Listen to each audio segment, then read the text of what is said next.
To all our deans, program heads, and faculty members present, welcome to the third live talk of Prime, Publication, Research, and Innovation module.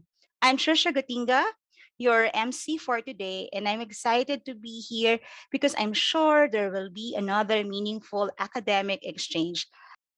Ladies and gentlemen, today we are privileged to have with us a multi-awarded nurse scholar, researcher, and educator who substantially contributed to the research community. Our speaker to the research community, our speaker for today is none other than our director, who is also the president of the Phi Gamma chapter of Sigma Theta Tau International Honor Society in Nursing, our director for Research Development and Innovation Center. Please welcome Dr. Michael Joseph S. Dino.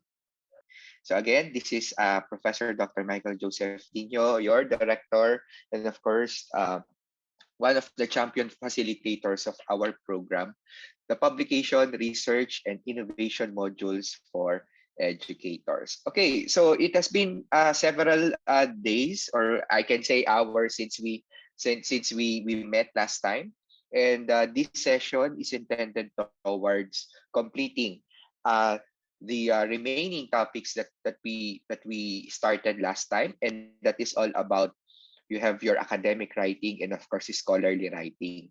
Okay, so as much as possible, we don't want to bother you with a very lengthy synchronous sessions for Prime. So please let us chunk it into several sessions for us to have an ample amount of learning for every session that we're going to have for synchronous session. Okay, and I would like to start our session this afternoon by asking you, what have you learned? No? So what have you learned so far? And whenever we finish a specific session for Prime, we always ask ourselves, okay, whether our participants are really learning from what we were having so far, ano? And hopefully, so far marami na po tayong na-acquire, no? Some of the techniques, some of the tips and tricks on how to do your research paper, not only in writing, but of course in the important elements of the research as well. So last time, several days ago, we discussed the happy researcher, and we identified that if you would like to be a happy researcher, there are some areas or elements of happiness that you need to consider. You need to be happy at the heart, at the mind, and of course, at the hand. We also discussed the ikigai, and ikigai is your reason for living. No, so ikigai is your reason for living. You need to ask yourself your research purpose. We started with discussion of writing dun sa topic natin on the types of sentences. So what are the different types of sentences? And we mentioned there are two types of sentences. We have the bold attempt, and of course you have the cross-reference. When you say bold attempt, these are the sentences coming from the researcher. These are their original sentences. And when we talk about cross-reference sentences, these are the cited. No? These are the cited sentences. Okay, we also discussed paraphrasing because we mentioned that when we cite, no, so when we do citation, we don't actually copy and paste and cite. No, we don't do copy and paste and cite, but we copy, we paraphrase, and of course we cite it. And we also do a very scoping introduction about the Sotero software on how it will make, of course, your life easy as researchers.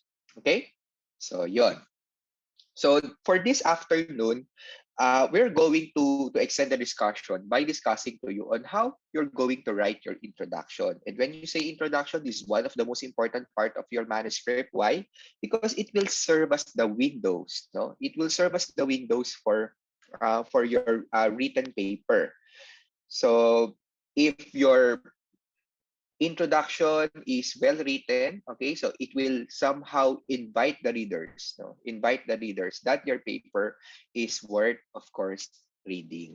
Okay, but before we start, I would like to also mention that during this time of the pandemic, this is the best way for you to discover your research niche. Okay? So when you say research niche, I'm talking about the area where you can excel in research. The area wherein you love doing. Diba? So in doing research, it's very much important to focus on a topic that you really love doing. Because if you love doing those particular topics, it will give you the necessary purpose, it will give you the necessary energy for you to complete something. Remember, for example, diba, there are times that you need to do something that you really don't want to do it, right? Because it's not inclined in your interest. So that same applies with research. In doing a certain research, you make sure to um, to focus on something that you think you will excel and you think that you will love doing. Okay, because that is really important that you're enjoying the process. Okay, so yun yung technico. When I was a student at Fatima, research is not my favorite subject during that time, but I have learned to love research. Why? Because I associate research with a topic that I really love. So that is my challenge for everyone this time of the pandemic. You need to discover your research niche.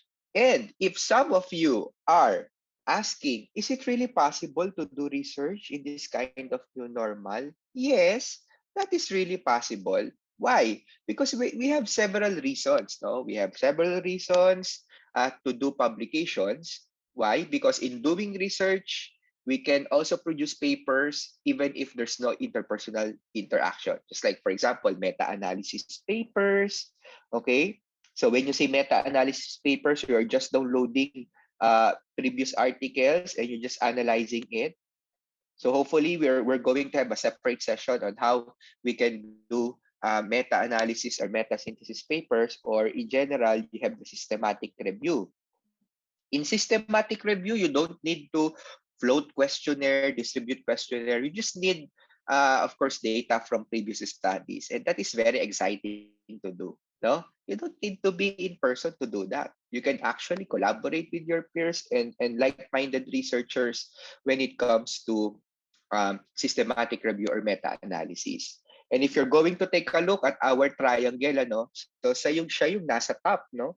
Siya yung type of research na we can consider as the highest form of research because it will give you the appropriate and the most highest or the highest evidence uh, in your scientific undertaking. Okay, and I also would like to say that it's not only research papers, no, or manuscripts that you can publish, but you can also publish papers that are considered under editorial, opinion, or what we call the theoretical papers. Okay, so um, uh, I would like to share with you that this year, no, 2021, my first publication is not actually a research, but this is a theoretical paper, and it it was born out of my curiosity of everything that's happening in my profession. Ganun kasi yun. So every research that you're going to do, it must born out of curiosity, out of a research question. Okay, ano ba yung question that I would like to answer? Ano ba yung mga areas that there are some issues or problems in the practice of my profession that I would like to improve? So you can do a research out of that. Not only research, but of course, theoretical papers. You can write something out of that as long as you have the bold attempt or the cross-reference sentences that we discussed last time. Okay, and I think one of the good examples is my publication. Again, my first publication this year is not a research paper, but a theoretical paper. And it was born out of my curiosity. So anong curiosity ko? So this is my curiosity. Okay. So this is the Crusades. No? This is the Crusades. Okay. So no, during that time, you know, everybody knows that I'm a nurse, right? I'm a graduate of Bachelor of Science in Nursing in our university way back in 2005. And one of my curiosities has something to do with gender and sexism in nursing. Okay. if you're going to take a look at the history of nursing, the first nurses are actually the males, specifically the crusaders during that time, no? But during that time of Florence Nightingale, that is the only scenario we're in. Um, Nursing is dominated by the female individual. So I have that a very distinct curiosity on why did it change? So from a male-dominated profession, why did nursing transform into what you call female-dominated profession? So sabi ko, I want to write something about that. I want to uh, to do a research, a very informal theoretical paper, and after that, do citations on what I have read so far as gender and sexism in nursing is concerned. And of course, after several months, I completed, actually weeks lang to, no? 2 weeks lang to. After several weeks, I completed a theoretical paper that was published at the JPN Journal. And this is entitled Nomoetic Exposition and Intersectionality on the Geographic Position of Men in Nursing. Okay, I discussed domination, conflicts, oppression, and uncharted philosophies. It may sound very technical, but definitely it's not. It is actually born out of my readings, okay, about sexism and gender in, of course, nursing. And I completed this for 2 weeks, and I published it later on, no?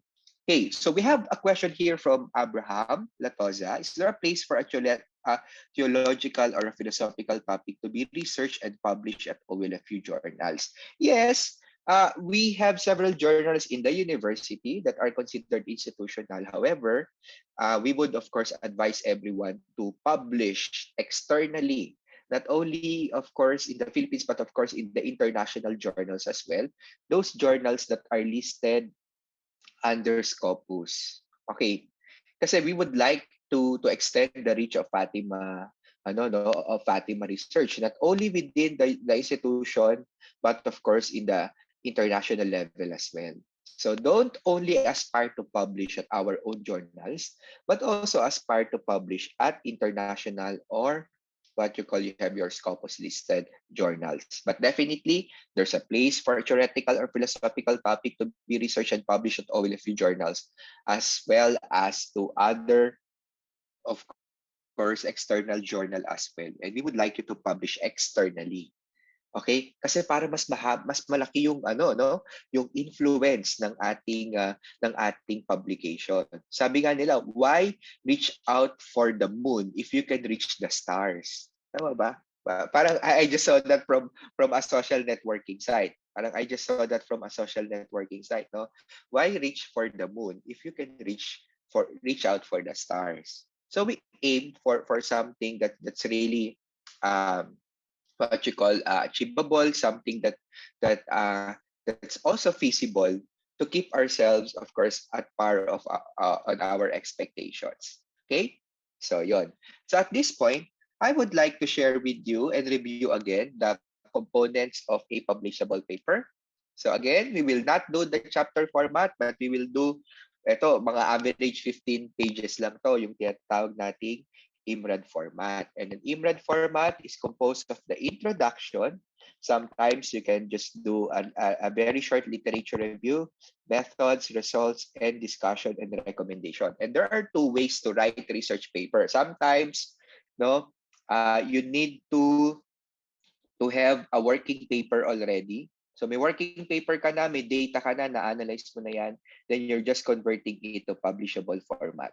Okay, and there's also another side of the coin that while you write, you are completing or working on a paper. So possible po yun. Pwedeng you have a completed paper already that you would like to improve. And of course, we also have a scenario wherein while writing, you are doing the paper. And don't worry, those are also valid because as we go along with our prime modules, we're going to make it fitted to both approaches. Okay, so we have an interesting question here from Ma'am Bernadette Limzon. Is it really significant to publish a research article on high impact journal so as not to make your research predatory? Okay, so actually there are some debates with regards to uh, publishing articles on high impact journals. And just to give you an overview, meron tayong tinatawag na quartile ranking. Just to ano no, this is out of the discussion, but I would like to share this to you. So we have what we call the quartile ranking of the journal. So mga journal, nirarank yan based on how many times that journal is being cited. No, yung articles on that journal are being cited. So definitely we have, when we say quartile, apat yan. So meron tayong Q1, Q2, Q3, and of course Q4 journal. So yung Q4, ito yung upper 25, then after that, yung sumunod doon, yung 25%, then lower 25, and 50 to 25, and 25 to 0 quartile. Okay, so ang pinakamataas na antas ng publication would be the Q1 journal. Ito yung mga articles or yung mga journal on your field that is located on the upper 25% of the food chain na tinatawag. 'Di ba? And for every discipline, iba-iba tayo ng ranking. So for example, for education, syempre you cannot compare apples to oranges. So you need to compare apples to apples, orange to orange. So definitely, for example, for the field of education, may mga journals kayo, so nirarank po 'yan. In the field of medtech, let's say meron tayong mga journals diyan, nirarank din po 'yan. Okay. Ang ang actually ang challenge dito, habang tumataas yung ranking, mas nagiging mahirap mag-publish on that particular paper kasi talagang hinihimay nila, tapos talagang i-check talaga nila yung paper. So medyo mabusisi yung pag-check kapag dun sa mga upper quartile.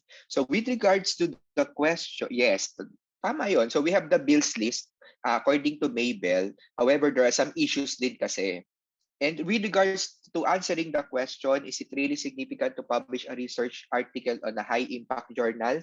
Okay, as much as possible, you can publish, no? As much as possible, be published on a high impact journal. But of course, we don't want to stress everybody. So kumbaga ba sa RDIC, makapag-publish lang kayo sa Scopus listed journal, happy na kami. Okay? But of course, sabi nga natin, the biggest room in this world is the room for improvement. If you really want to aim for something high, maybe you can also aim to publish in a Q1 journal in your discipline. Okay, kasi isa sa ano yun kumbaga ba qualification, that it once you publish on this Q1 journals or Q2 journals, that will forever be part of your curriculum vitae. Kahit saan man kayo magpunta, okay? So that will be part of your curriculum vitae. So that no one can take that away from you. So please consider that we are doing this publication or what we call the prime modules not only for the university but of course for you as well, as employees, as our educators in the institution. So we would like to assist you in publishing your paper. And at the end of the day, it's not only you, the university, who will benefit from it, but of course you yourself as a researcher. Because once you publish something, no one can take it away from you. Okay, wherever you go or wherever you, of course, wherever life may take you, etc. Okay, and just like for example, if you are a very empirical person, you need the list, you need to check the numbers, etc., etc. You can always take a look at Google kasi may mga listahan naman tayo dyan. And sabi nga ni Ma'am Maybell, you can also check the bills list of predatory journals to make sure that you are not being abused in terms of your publication. Okay? So for me, wala namang masama if we're going to refer to this list, if we're going to refer to the numbers, right? Because it will somehow protect you as researchers, because there are lots of predatory journals, not only journals but of course conferences nowadays. Okay? They will tend to appear, no, that they are really a scientific institute or a scientific group, but really at the end of the day they are not, right? taking a look, for example, at the ones who are managing that program. They don't have really publications in this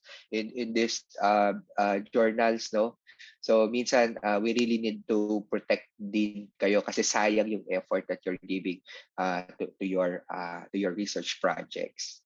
I'm a victim of predatory journals. When I was starting my career as a researcher, ang ganda ng mga research ng mga research products ko. Why? Because I'm a novice researcher. Pag sabing novice researcher, yan yung medyo meticuloso pa. Eh, syempre, new master's graduate, new exploring the PhD round, no? So, medyo mabusisi pa ako talaga sa mga, actually hanggang ngayon naman mabusisi pa rin naman ako. Okay. So, nung mga times na talagang tutok talaga ako sa research, ang ganda ng mga napapublish ko na paper. But unfortunately, I published some of those in a predatory publication. Why? Because I'm not aware for that. They didn't tell me that there's some sort of a predatory journal, etc. Because during that time, my my purpose is just to publish whatever journal or publication it may be. And as I go up, of course, doon sa tinatawag nating research mastery, so doon ko na di-discover yung mga bagay na dapat pala hindi ganito yung ginawa ko. And that's what we are doing to you guys. We don't want you to, for example, to publish in a predatory journal. That's the reason why we are educating you, because we don't want those negative things to happen to you initially, just like what happened to us when we were starting, of course, in research. Okay. So yun. So we also have a question, a private question. I will not mention the name, but this is a private question, directly message. Hi Doc, majority of these predatory journals require payments for publication. I cannot say absolutely that all journals who requires payments are for publication. But uh,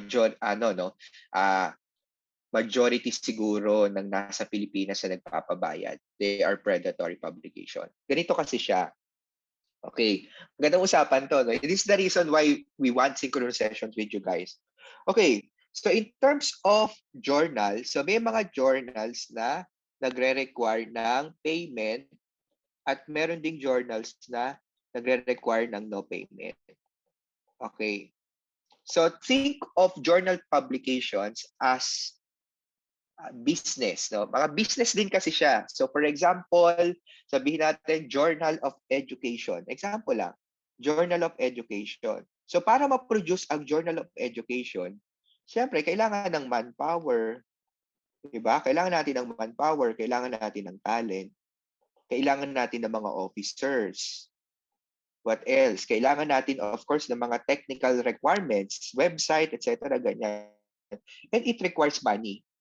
Question, saan kinukuha ng journal yung money that will be used in the yung operating procedures ng journal na yan?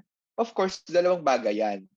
Kung ang journal ay may payment sa researcher, so na nagpa-publish, so doon nila kinukuha, no? Doon nila kinukuha yung budget for that. Doon sa mga researcher na nagbabayad, okay? Sa mga researcher na nagbabayad para doon sa processing ng article nila. Is that unfair? Yes. Definitely unfair yan. Kasi ikaw yung gumawa ng journal, ikaw yung nagpakahirap niyan, tapos magbabayad ka pa sa publication. Okay? Magbabayad ka pa sa publication. Pero bakit nangyayari yan? Bakit nangyayari yan? Kasi kailangan mo yung paper publication for you to increase your faculty ranking. No? Sa Pilipinas, hindi lang to ganun ka-obvious. Pero in other countries, once nakapag-publish ka, that will of course serve as a currency for you to increase your rank. And when you increase your rank, mas mataas ang magiging sweldo mo. Pupunta ka sa assistant professor, professor 1, professor 2, professor 3, professor 4. So minsan nagbabayad ka. At ang consequence naman doon, ang yung article na sinubmit mo na nagbayad ka for publication, magiging open source siya. So meaning, available to kahit kanino and they can cite your paper, no, kapag open source siya. However, may mga journals na hindi ka nagre-require ng payment.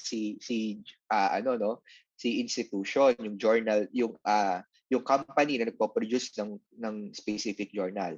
So, kung hindi nagbabayad ang mga authors, saan kinukuha yung yung cost ng operation? Okay, kinukuha to doon sa tinatawag nating mga subscription, di ba?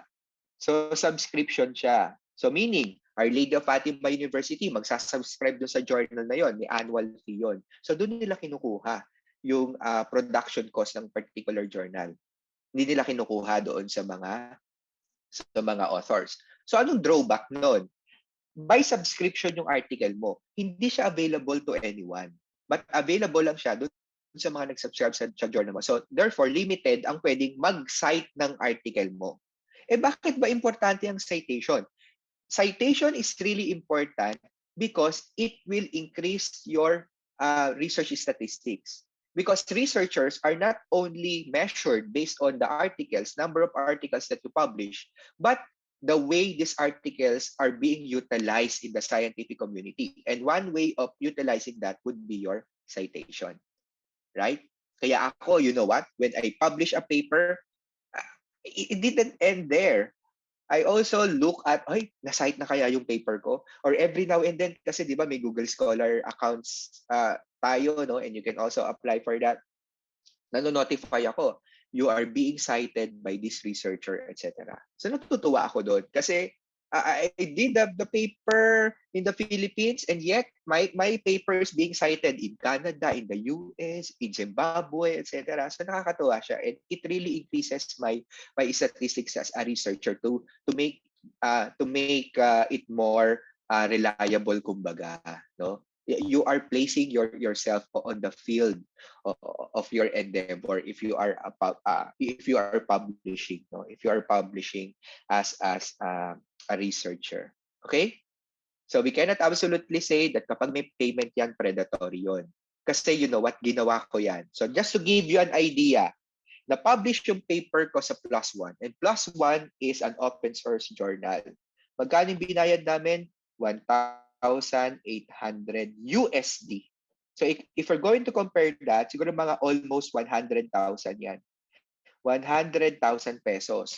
Okay, Doc MJ, nagbayad ka ng 100,000 pesos? Yes, nagbayad kami ng 100,000 pesos. Bakit? Kasi for us, mas malaki yung benefit na open source siya as compared dun sa financial financial cost doon.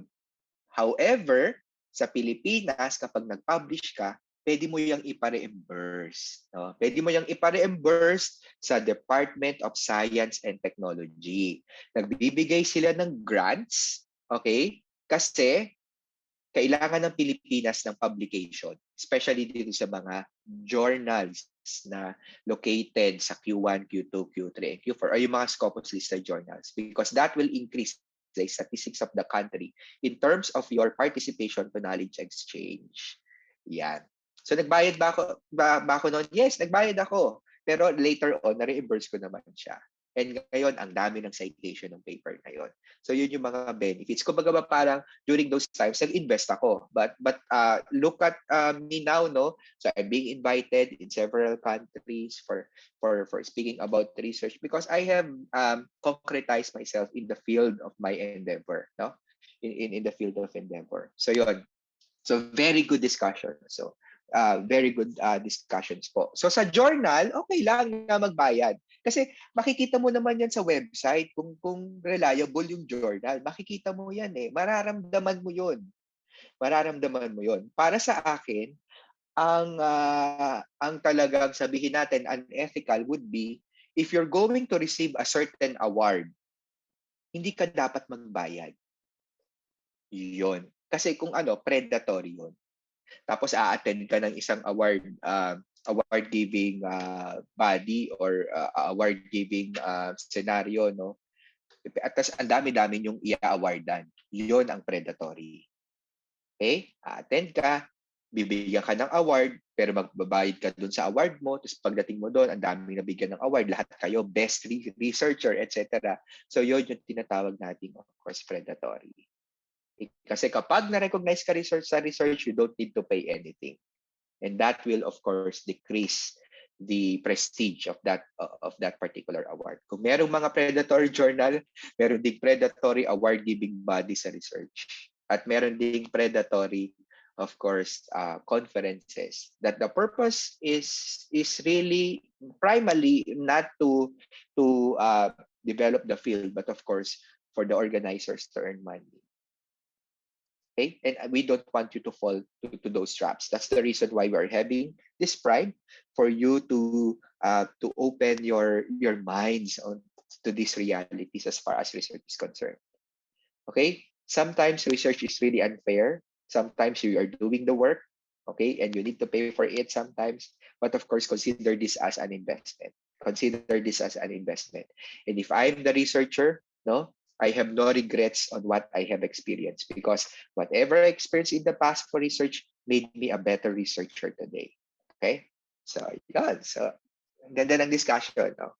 So yun. So going back, so before tayo makapag-publish, we need to be good in terms of writing our publication. And it requires several sessions for us to refine our writing skills. We cannot do it overnight. So tandaan nyo yun, ano? Walang researcher na overnight researcher na siya.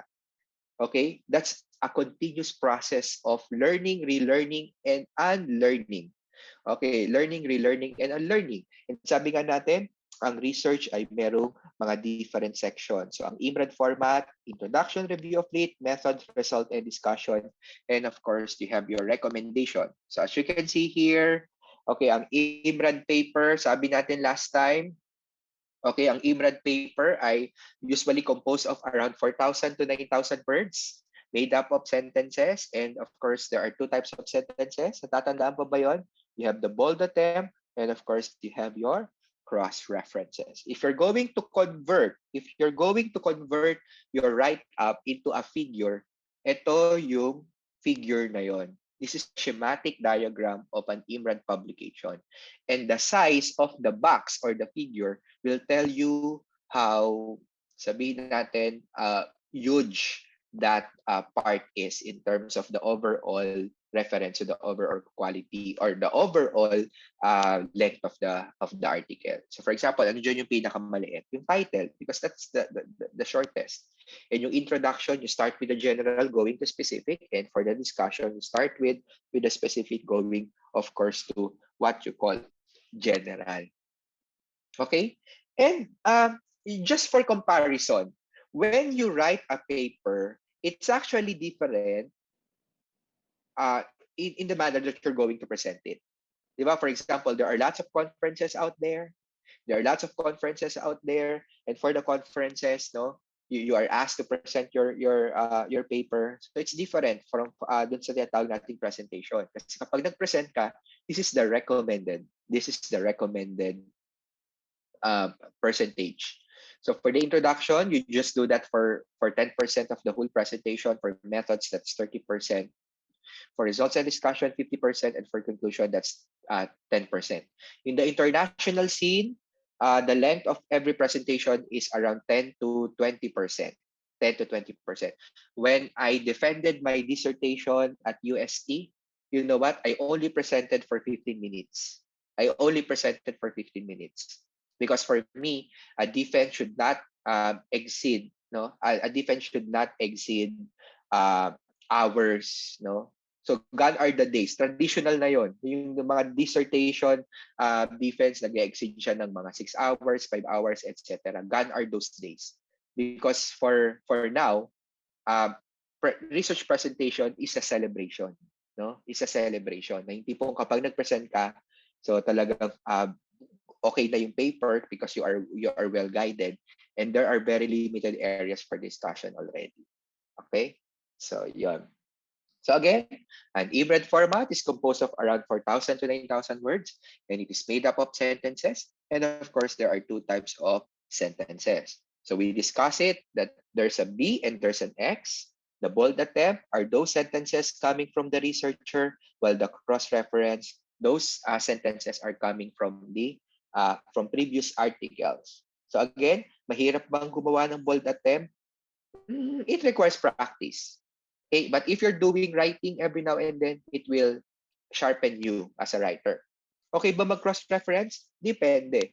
If you are reading articles, you have lots of things that you can cite because you are reading it, but you cannot give what you don't have. If you're not reading, you cannot cite previous researchers. Okay. And in cross-referencing, you don't need to copy, paste, and cite. That is still plagiarism. You need to embrace the practice of paraphrasing. And when you say paraphrasing, that is restating and citing one's ideas using your own words without altering its meaning. Okay? Stating and citing one's ideas using your own words without altering its meaning. Okay. Last time we also started with the introduction on technology-driven literature management. Why? Because as you write your paper, of course, you are reading literatures and you need to manage your literatures for citation. And one of the assignments that we gave you is to download your personal research assistant, and this is for free, and we call it the Zotero. Okay, and at this point, we would like to dig deeper on the Zotero software. Okay, what is really a Zotero software, no, Doc MJ? Zotero is a free and open source reference management software. When you say open source, these are free. And this is being used to manage bibliographic data and related research materials, such as, of course, you have your PDF files of your research papers. There are some commercially available bibliographic management software like Zotero. You have your EndNote, no? You have your EndNote, so maganda siyang gamitin, pero of course may bayad siya. Pero for me, if you're going to compare EndNote or those commercially available bibliographic management software with Zotero, I will choose Zotero because it is very easy to use. Zotero has several features, no? So you can have web browser integration, you can organize items through drag and drop interface. So available siya, of course, to the leading um, Office management suite, no? It supports 9,000 citation styles if you need to change your style into a different one. Kasi di ba ang common ngayon, you have your APA format, but if you would like to change that to a different format, that's really a breeze for Zotero. And optionally synchronize data across devices to keep notes, files, bibliographic records up to date. Okay. So yon. So I would like to share to you at this point, okay, some of the features of the Zotero software. So ito yung ano, yung Zotero, no. So ganyan yung itsura niya. So very seamless siya gamitin. Okay. Thank you, Chris, for preparing these videos. Okay. So yan. So marami siyang citation styles. You can add more citation styles. Okay. And in terms of synchronization, you can synchronize it. If you have that account, you can synchronize your account to uh, in uh, in your of course different devices. Kaya ako, for example, sabihin natin na wala yung laptop ko, wag naman sana. I can still access my I can still access my input doon sa ating, of course, Zotero.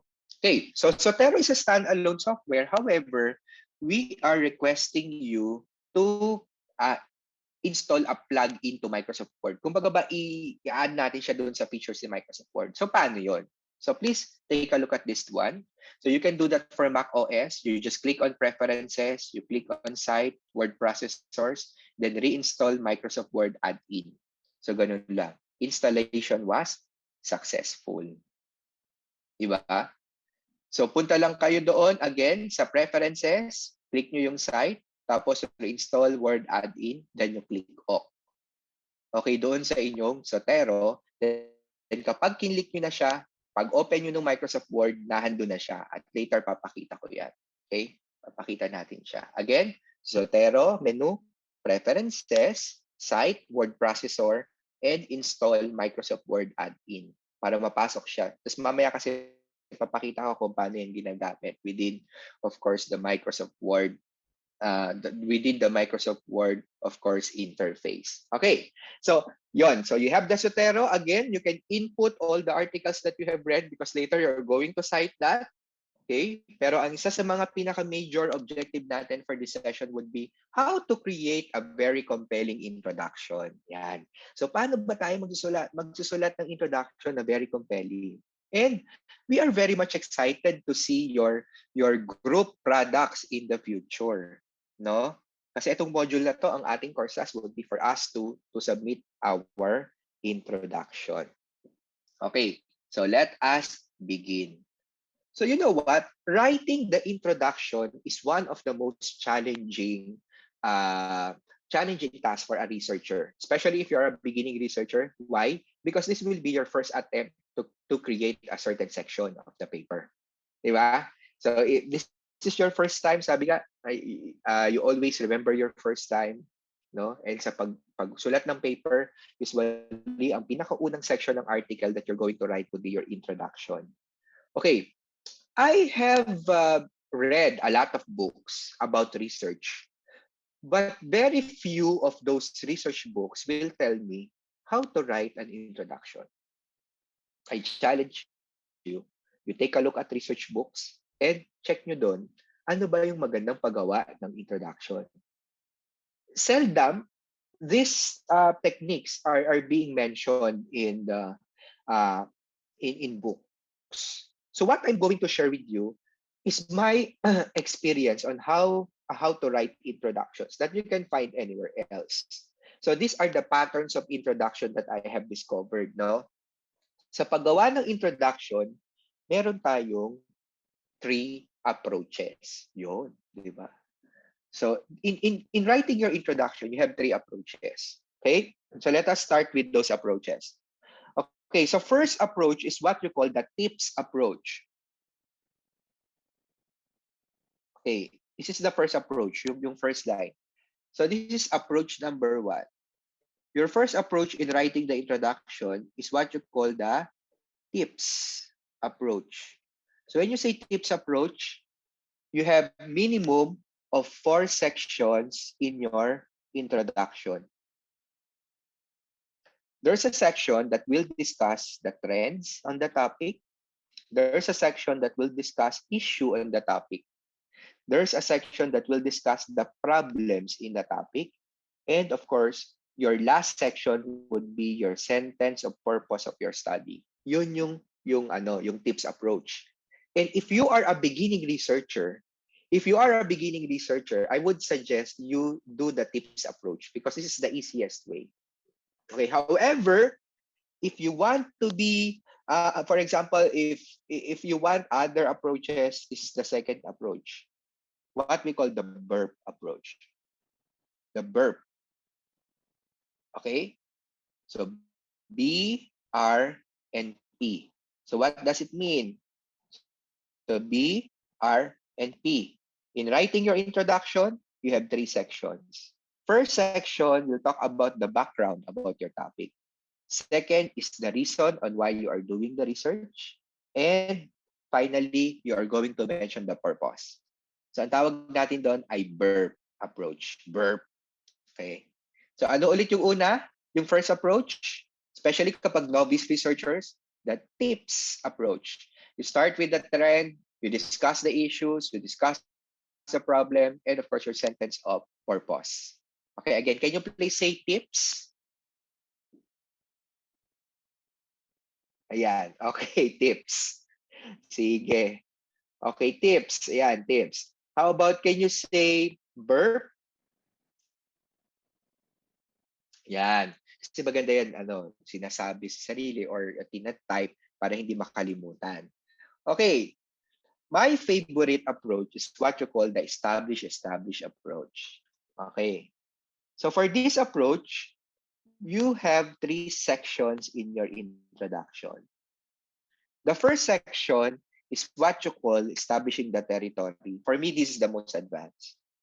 You need to claim on your first section that this is your topic is a well-studied area, that a lot of researchers are doing that. Okay, next, establish your niche. You need to mention that there is lacking in previous studies. And finally, your paper should occupy that lack.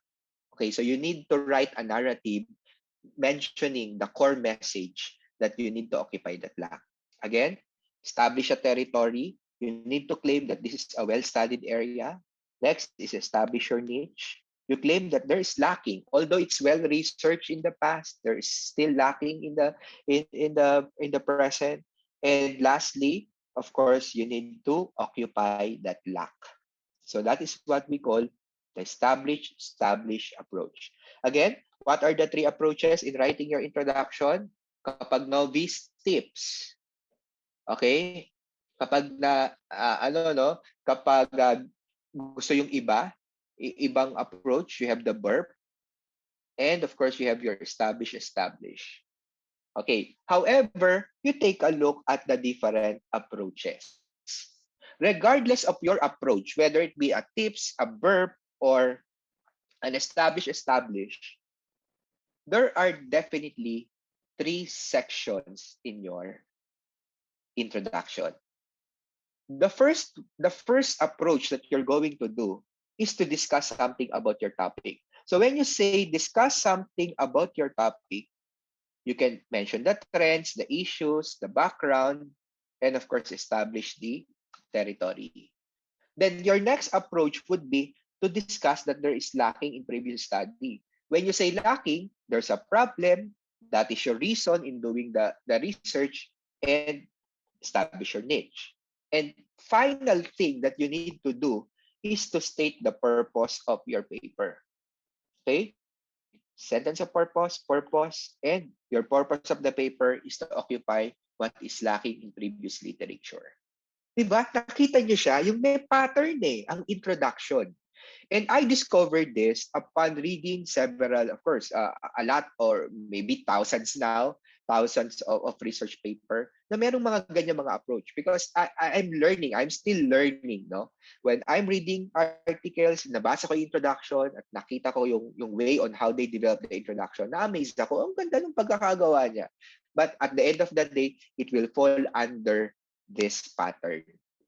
Question, is it really a hard and fast rule that we need to follow the tips, the verb, the establish, or these three sections?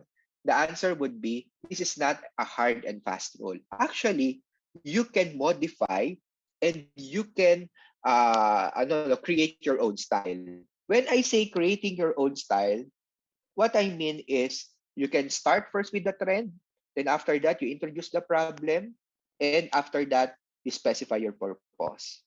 Or another thing, you can say that this is a well-studied area.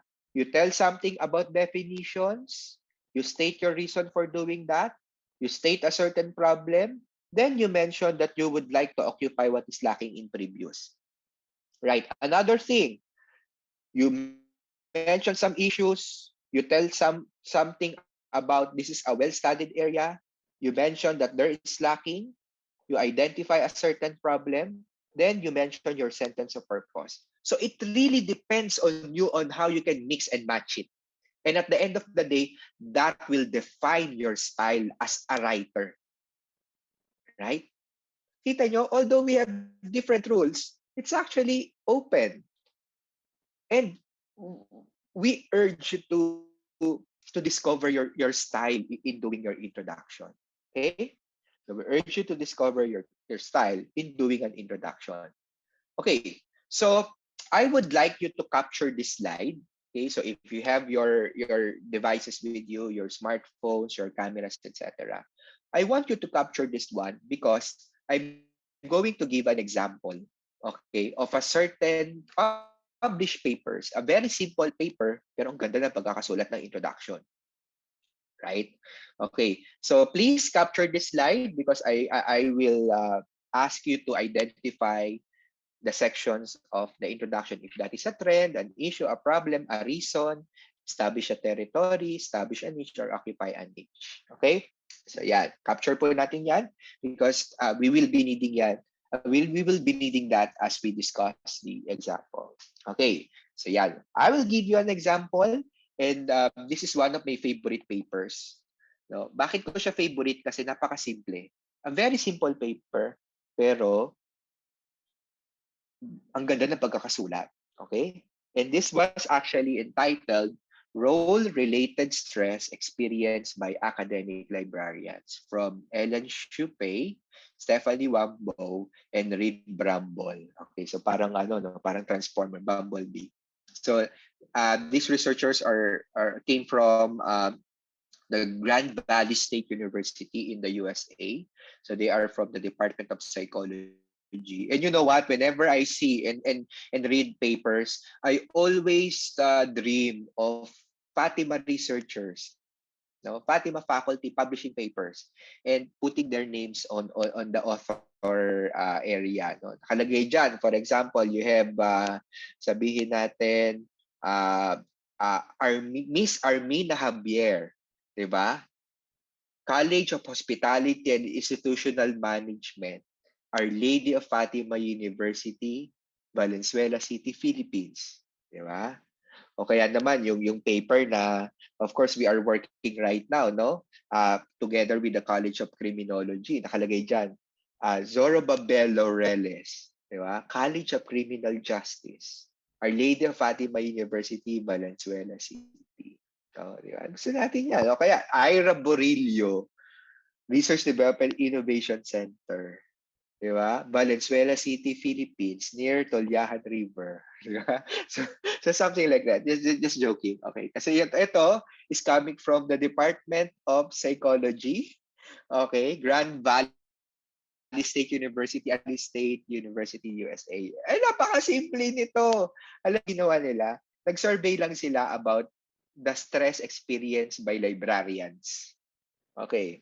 At maganda yung pagkakasulat ng paper nila. Napakasimple ng paper pero wala pang gumagawa previously. Naisip nila yon kasi usually yung mga stress ng mga nurses, stress ng mga doctor, stress ng mga teachers. Pero very few, no? Very few ang gumawa about stress na na-experience ng mga librarian. Kasi akala natin mga librarian, chill-chill lang sila. Hindi. Nakaka-experience din yan ng stress. Di ba? Okay. So I want to show you the introduction for this article. And you will be surprised. 2 paragraphs lang introduction na. Yes. You don't need to write a very lengthy introduction. It's not the size, no, of the introduction, but the performance, but the quality of the write-up that you're doing. It's not of course quantity but quality. Yun yung yung mantra natin sa research sa Fatima. No? Hindi pa kapalan yan, hindi pa damihan ang sulat. Pagandahan ng sulat. Mas maganda kung very few lang ang mga paragraphs mo pero ang ganda ng pagkakagawa. Kumbaga, parang busisi talaga yung introduction. So let's take a look at some of my write-ups, no? Yung ginagawa kong research ngayon. So please don't share it to outside, no? Okay, so for example, una muna syempre, open natin ang ating Zotero. Open ko muna yung Zotero software natin. Okay, so itong Zotero ko, ito yung itsura, medyo busy siya. Yan. Okay, dito may mga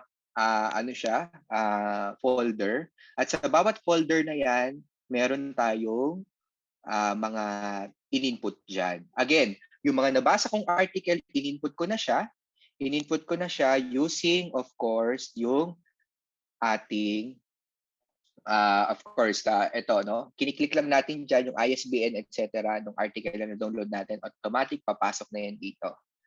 Okay, so pagka-open ng ating Zotero, of course, mag-open tayo ng Microsoft Word. Okay, mag-open tayo ng Microsoft Word kasi ready na tayo magsulat. And again, ang course task natin, nasusunod ay mag-submit ng introduction. So check lang natin kung sinusulat ko na bago. So you have your okay. Sige, ito ANF one pager. Sabihin natin, ito yung sinusulat ko. Okay? So yan. So naka-black screen ako.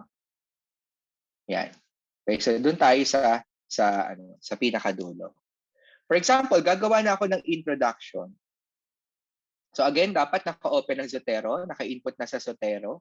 Dapat yung naka-input na dapat sa Zotero yung lahat ng mga gusto kong i-cite.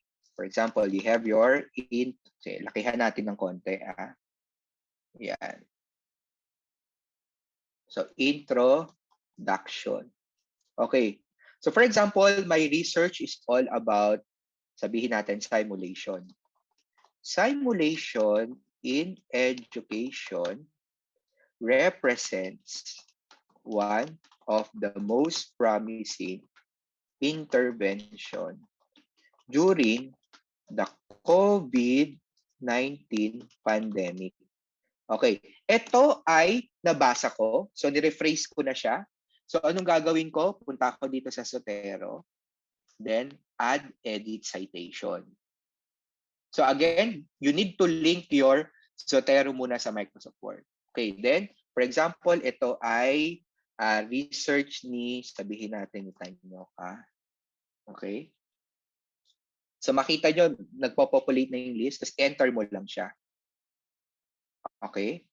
Pag kinlik mo yung enter, lalabas na dun yung citation automatically. Okay. So for example, type ulit ako. Previous studies reported improvement in the performance of learners during, during simulation. Okay. Simulation activity. Okay, ito ay sinite ko din, for example, at dalawa yung pinagkuhanan ko nito. So for example, you have si Santos at saka si, sabihin natin, Michael. Ito, yan. So, kapag you click enter, automatic pumapasok na siya dun sa dulo. Di ba? Okay, another thing. Additionally, simulation is easy to administer. Galing sa akin yun, bold attempt, so wala akong sa site. Okay? Then, pwede nating sabihin, educational managers, okay, are increasingly recognizing the importance of simulation to education and research. For example, ito ay sinite ko. So again, add edit citation. For example, ito ay sinite ko coming from Luxin. Okay. So enter ko lang siya. So nakita nyo, automatically, nag-aano na siya. At kapag kinlik ko, for example, at the end, so mag-aano na ako ng references, pwede kong add edit bibliography. So automatic lalabas na yung yung references dito. Ayan, no? So pumasok na yung references here. Nakita nyo, automatic siya, di ba? Okay, and I want to show you a certain technique. For example, this particular write-up is in the APA format. Pero gusto ko siyang baguhin. So, paano ko gagawin yon? So, pwede kong i-click yung document references. Tapos, for example, gusto ko siyang palitan ng Sage 1 cover format. Click ko lang yon. Then, take a look at what will happen. Oops. Nakita nyo, nabago siya. Instead na citation, naging number siya. So automatic, nag-change siya ng format. To create your introduction using the Zotero feature in the Microsoft Word. So again, you need to read something, input nyo doon, tapos you try to write your introduction using the integration of Zotero in your Microsoft Word. So I want you to submit an introduction na ginamit natin, of course, yung Zotero. Okay, so as we end our discussion, so I would like to just give you some academic writing tips, no? Okay, so first would be in terms of intellectual property. So sa research, before ka mag-publish, kailangan every group should contribute to the paper to make you a co-author of that particular paper. So as early as now, in writing your introduction, I would like to reiterate that you need to work as a member of the team. Okay, you need to work as a member of the team, and because your contribution will make you a co-author of the paper. Another, plagiarism. or your failure to cite the original source. So you need to really be careful about plagiarism. So you don't copy and paste. Okay, you don't copy and paste, and for example, make it as if it's your own, because that is considered plagiarism. We encountered lots of problems, no, in terms of plagiarism previously, and we can define plagiarism as the practice of taking someone else's work or ideas and passing them off as one's own. So your outputs will be checked under the Turnitin at yung Turnitin software po natin. So kapag nagpasa po tayo, so makikita of course ng ating mga mag-check kung yung introduction po natin ay copied or not. Of course, copied. Yan. Kaya it's a very good exercise for us to practice our writing skills and practice originally. Okay lang po magkamali because we are in the training. That's the reason why we are doing this. Okay? Or sa tingin nyo, hindi pa masyado maganda yung introduction. But again, one way of improving your craft would be to read previous papers and see how they created or crafted, of course, their introduction. Okay? So with this, I would like to remind again your Module 3 for your course task, and that is to submit, of course, an introduction. So you will be retaining your groups. So what you will be uploading should be uploaded also by the other members of your group. And just a warning, no, for those of you who are considered admin or administrators in your campus or college sa Canvas, I know you can see, of course, the submissions of others. I know you can also see some of the quiz framework. So please take it, of course, sparingly, no. So we are following, of course, yung ethical standards ng ating, of course, university. Ladies and gentlemen, that cuts off our live talk 3. This is Trisha, and thank you very much. See you on October 10.